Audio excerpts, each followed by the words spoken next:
اب ان پر سوال کیا گیا، کچھ ایسے بد مذہب لوگ، بد مذہب مولوی پیدا ہو گئے جو نعوذ باللہ میلاد شریف کو بدعت کہتے ہیں، شرک کہتے ہیں۔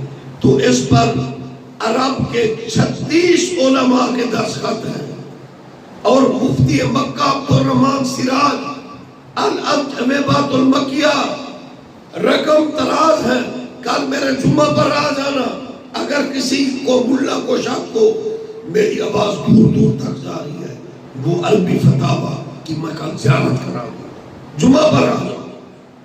اور اس میں مفتیان مکہ نے لکھا، ان القیامہ عند ذکر مولد النبی صلی اللہ علیہ وآلہ وسلم حسنا جرا علیہ عملا من یتعدى به من العلماء العالم فی سائر البلاد الاسلامیہ وهو مبنی علی الاستحباب القیام لأهل الفضل والاحتشام للاحترام والاکرام بخشیت الکفر علی من یترکہ حین یقوم الناس۔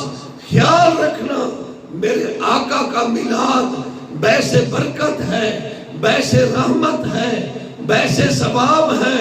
جس گھر میں آقا کا میلاد ہوتا ہے وہ گھر ہمیشہ اللہ کی رحمت سے آباد ہوتا ہے۔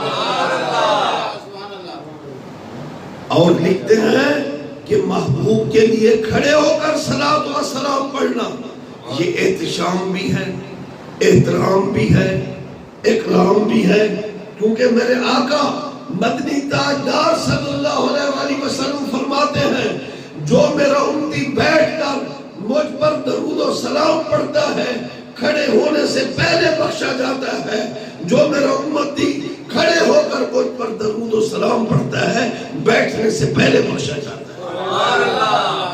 اس لیے مفتی مکہ آخر میں رقم تراز ہے، بے خشیت الکفر، جس عدالت میں لے جاؤ اللہ کی عدالت میں ہم سرخرو ہوں گے۔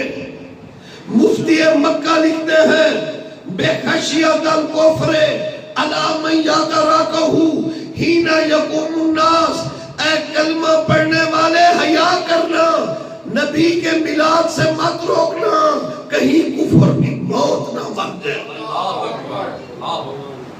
اس لیے میرے آقا نے فرمایا، من احبانی کانا معی فی الجنہ، جس نے مجھ سے پیار کیا جنت میں میرے ساتھ ہوگا۔ جیڑا عشق نبی وچ مر گئیاں اتر گئیاں، جے کو مٹھے مدنی نال پیار ہے ہوندا بیڑا پار ہے۔